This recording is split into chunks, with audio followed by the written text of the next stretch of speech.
ഞങ്ങൾ അപ്ലോഡ് ചെയ്യുന്ന വീഡിയോസ് നിങ്ങളിലെത്താൻ ഈ ചാനൽ ഇന്ന് തന്നെ സബ്സ്ക്രൈബ് ചെയ്യണം. അതോടൊപ്പം ബെല്ലൈക്കൺ പ്രസ് ചെയ്യാൻ മറക്കരുത്.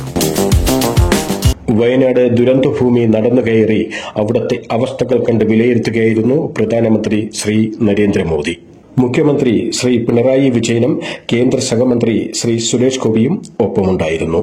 സൈനിക മേധാവി അവിടെ നടന്ന സംഭവങ്ങളെക്കുറിച്ചും ഇപ്പോഴത്തെ അവസ്ഥകളെക്കുറിച്ചും ഓരോന്നും വിവരിച്ച് കൂടെയുണ്ടായിരുന്നു.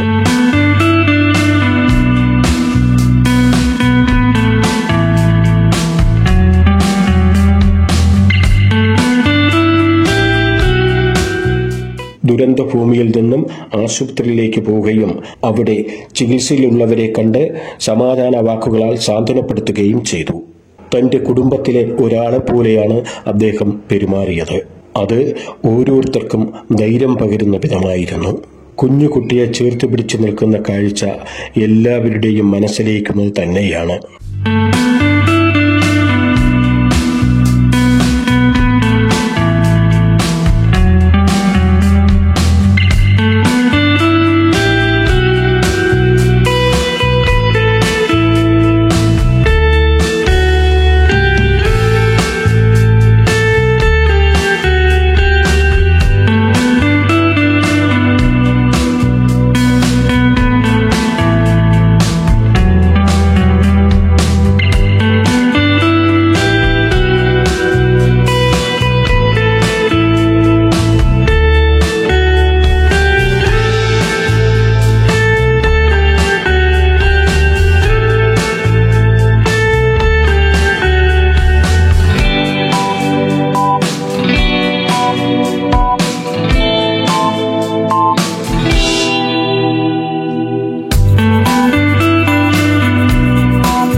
ഞങ്ങൾ അപ്ലോഡ് ചെയ്യുന്ന വീഡിയോസ് നിങ്ങളിലെത്താൻ ഈ ചാനൽ ഇന്ന് തന്നെ സബ്സ്ക്രൈബ് ചെയ്യണം. അതോടൊപ്പം ബെല്ലൈക്കൺ പ്രസ് ചെയ്യാൻ മറക്കരുത്.